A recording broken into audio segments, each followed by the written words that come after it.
point du pacte, c'est la dépolitisation de l'administration. Mais on a un peu le sentiment que le régime actuel tente plutôt de la repolitiser davantage. Je vous cite les déclarations récentes du ministre de la Santé qui dit que quand il reçoit les CV, il priorise les CV des membres du PASTEF. Alors, est-ce que cette vision des choses est dangereuse pour le pays? Écoutez, ce qu'il faut éviter, c'est la continuité de ce qu'on a connu depuis le Parti socialiste. Ça veut dire avoir un État partisan, un État parti ou un parti-État. Ça, nous l'avons connu avec les socialistes, nous l'avons combattu. Et au moment, je me rappelle de 2000, 2000 était un basculement fondamental où les gens, franchement, ont rêvé d'avoir ce qu'on appelle un État impartial. Et ça a été un État très politisé à partir de 2000. Et c'est pour ça que, effectivement, qu'il y a eu les assises nationales. Pour dire, mais écoutez, plus jamais on ne peut vivre ce qu'on a vécu à l'heure actuelle. Et avec Macky Sall, ça a été pire. L'État était vraiment politisé et à un point, vraiment, comme on dit, de non-retour.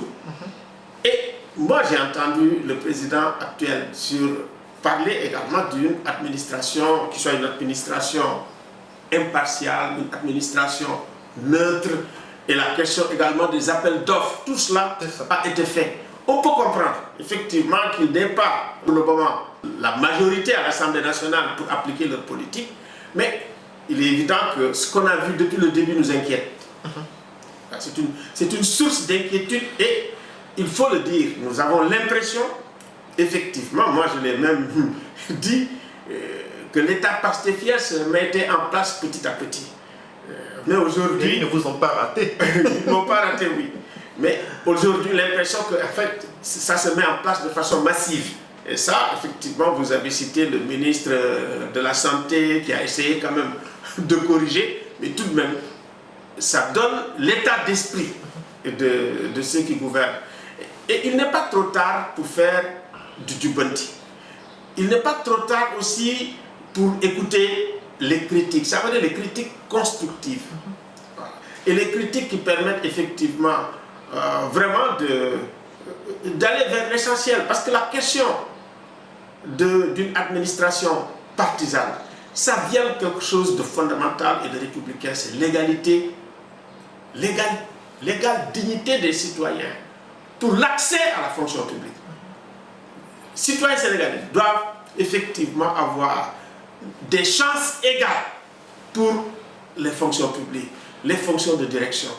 C'est pour ça que les appels d'offres mettent les gens à égalité et va permettre effectivement aux plus méritants peut-être d'accéder à cette poste. C'est une proposition du pacte. C'est une proposition du pacte. Mais à l'ultime, est-ce que ce point-là, est-ce que c'est faisable? Parce que les gens viennent au pouvoir avec des équipes, les gens qui les ont accompagnés. Après, quand il s'agira de nommer, la tendance naturelle, c'est de prioriser et de caser les coquins d'abord. C'est une bonne question. Oui. Mais il me semble qu'on peut dire, tiens, voilà, nous, en venant, nous avons été soutenus par des gens. Et on peut peut-être définir des postes qu'on peut dire des postes politiques. Mais quand il s'agit de postes qui sont purement techniques, que tous les partis politiques au Sénégal se disent, pour ces postes techniques, on va choisir parmi les meilleurs des Sénégalais. Il y a des cabinets, il y a des postes qui sont des postes politiques. Personne ne peut discuter qu'il existe des postes politiques pour dire ce sont des hommes de confiance qu'on met là-bas dans ces postes. Mais quand il s'agit vraiment de directions qui sont des directions, si vous voulez, comme on dit, où l'on a besoin de compétences, mais il faut vraiment ouvrir la porte à toutes les compétences. Du temps de Senghor, c'était comme ça. Hein? C'est pour ça que d'ailleurs on a ouvert les écoles, les concours qui permettent aux gens d'y aller, de se former et d'occuper les postes. Maintenant, je pense qu'il faut revenir à cette orthodoxie. Le président a fait un discours inaugural magnifique, fantastique, où pratiquement toutes ces préoccupations ont été prises en charge. Mais vraiment, au pouvoir, on sent qu'il y a des problèmes. Mais on peut le comprendre. Moi, je dis tout le temps, même quand on est au pouvoir, on peut tomber, se relever et marcher. Et c'est tout à fait normal que quand on a aussi une équipe jeune qui commence, il faut comprendre effectivement que, bon, qu'il y ait des problèmes, même les gens expérimentés peuvent avoir des problèmes, a fortiori des gens très jeunes. Ça veut dire que si on a choisi, si les Sénégalais choisissent des gens jeunes pour leur dire on vous fait confiance, mais c'est une responsabilité extraordinaire. Ça veut dire que les Sénégalais ont même le devoir de dire, ben écoutez, on va vous accompagner. Et je pense que les Sénégalais sont prêts à accompagner. Mais il faut ouvrir les portes, il faut ouvrir les oreilles, il faut se concerter, il faut dialoguer et il faut avoir vraiment l'attitude, comme on dit, de la maman qui a des jumeaux. Voilà. Et mettre vraiment reconnaître que tous les Sénégalais également ont le droit de participer, ont une voix, ont le droit d'être entendus. C'est ça qu'on attend de tous les pouvoirs qui arrivent. Et pas de gestion solitaire du pouvoir.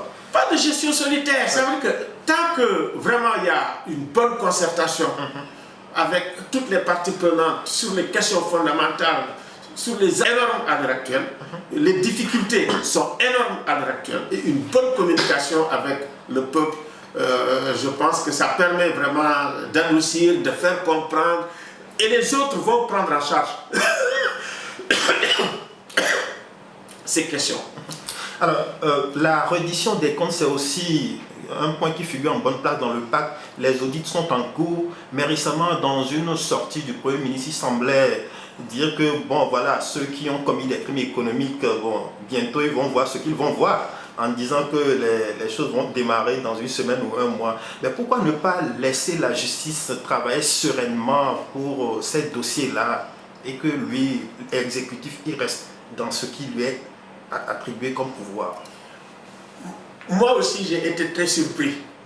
Je pense qu'il n'y a pas un Sénégalais vraiment rationnel qui est contre la reddition des comptes. Tous les Sénégalais sont d'accord. D'ailleurs, c'est une demande sociale. Nous avons beaucoup lutté pour ça, nous avons fait des communications pour ça, nous avons rencontré le gouvernement ancien sur la question, par exemple, de la Covid-19, et nous avons rencontré même la Banque mondiale pour en parler. Donc, sur ces questions, donc, les gens sont radicaux sur la question vraiment de la reddition des comptes. Mais il faut respecter les procédures. Ça, c'est extrêmement important. C'est l'affaire d'abord de ceux qui font les rapports, de toutes ces institutions qui font les rapports, les corps de contrôle. Et les corps de contrôle.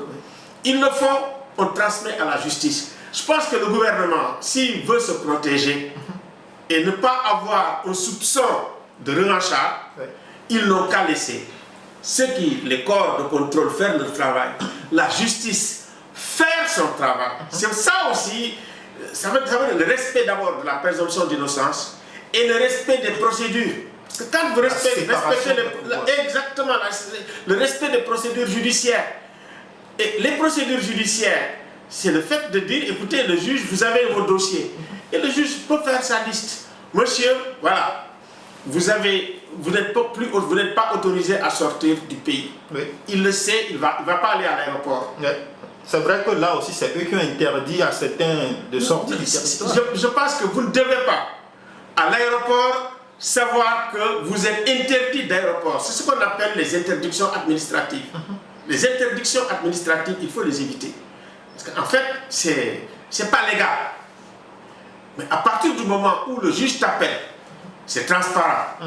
Vous dites, écoutez, bon, on a reçu des rapports, on a telle information, on a ouvert une enquête vous concernant. Vous ne pouvez pas sortir du pays. À partir de ce moment-là, il ne va pas perdre son temps, prendre son billet, aller jusqu'à l'aéroport et puis se faire retourner. Je pense que c'est une humiliation même pour les gens à qui on les fait. Mais on ne doit pas humilier les gens.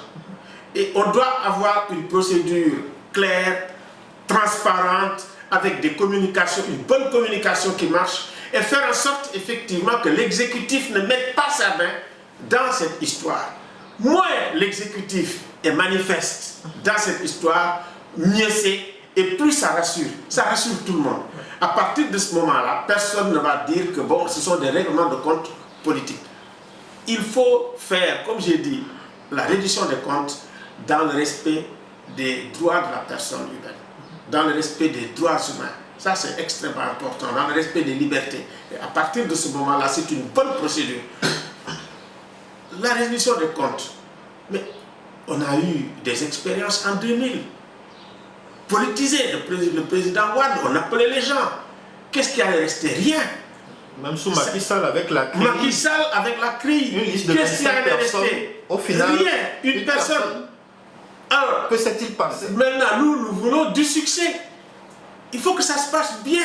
Et pour que ça se passe bien et que ça soit au-dessus de tout soupçon, on n'a qu'à laisser les acteurs vraiment qui ont la propriété de le faire, les compétences pour le faire, ces acteurs-là, on n'a qu'à les laisser agir et que l'exécutif n'a qu'à être totalement en dehors de cela. Parce que vraiment, nous, citoyens, nous voulons la réduction des comptes, parce que quand même, c'est les impôts des citoyens, et vraiment les détournements de fonds, la corruption, c'est pas bon pour nos hôpitaux, c'est pas bon effectivement pour l'éducation, et ça en partie aussi responsable pour les gosses qui prennent l'immigration clandestine, qui partent. On ne veut pas de ça. Et également les dettes qu'on a à payer qui sont énormes et qui nous appauvrissent. Donc nous avons besoin vraiment de bonne gouvernance, et pour cela, il faut passer par la reddition des comptes. Mais dans le respect à la fois de la légalité, dans le respect vraiment également des principes républicains et dans le respect des droits humains. Alors justement, les droits humains, les libertés individuelles ont été fortement éprouvées ces dernières années, notamment au cours du mandat finissant du président Macky Sall. Et vous qui avez pendant des décennies combattu pour la protection des droits humains, pensez-vous qu'avec ce nouveau régime, on va renforcer la protection des droits humains? Est-ce que ça commence bien ou vous avez quelques inquiétudes quand même? Le nouveau régime a adopté quand même la Commission nationale des droits de l'homme. Quand même, on court derrière depuis 2013. Moi, j'ai été président du comité sénégalais des droits de l'homme. Oui. C'est nous qui avons la première fois initié cette loi. Je suis tellement content de cette loi que je dirais que cette loi, c'est la loi Alintine. Voilà. Macky Sall me l'a demandé, j'étais ici et je lui ai redonné le projet. C'est sur ce projet-là que les gens ont travaillé. Et j'estime effectivement que c'est une excellente chose que le pouvoir actuel, au moins, ait fait passer cette loi qui est passée à l'unanimité. Ça, vraiment, j'applaudis. Je me dis que c'est un bon pas. Mais il ne s'agit pas tout simplement vraiment d'avoir une commission nationale des droits de l'homme. Il faut que ce comité protège le citoyen sénégalais, protège les droits de la personne, et non pas ne soit pas là, avec ce qu'on a vu, pour tout simplement défendre le gouvernement et les actes du gouvernement. Ça, nous l'avons vécu avec Macky Sall. On a besoin de renforcer la protection des droits de l'homme, parce que quand même, les autorités actuelles ont été des victimes directes des droits humains. Oui. Leur parti politique, victime des droits humains, même dissous. Donc je pense que ils le comprennent normalement mieux que quiconque. Aujourd'hui, franchement, de dire tiens, les droits humains c'est précieux. Moi je me rappelle, quand Wade, on le mettait en prison, on agissait avec Amnesty International. Mais Wade avait une bonne reconnaissance par rapport à ce que la RADDHO avait fait et ce que Amnesty International avait fait. Et je pense aussi avoir une bonne Commission nationale des droits de l'homme, c'est une très bonne chose, mais également renforcer les organisations de droits de l'homme, les organisations de la société civile qui sont dans les droits humains, c'est extrêmement important parce que ces organisations, quand même, je dirais depuis les années 90, ont fait un travail extraordinaire dans beaucoup de domaines. Dans la promotion des droits de l'homme, des droits de la femme, de l'enfant, sur les prisons, c'est un travail extraordinaire. On a fait des pas énormes au Sénégal à cause de ça. Mais il faut qu'on continue.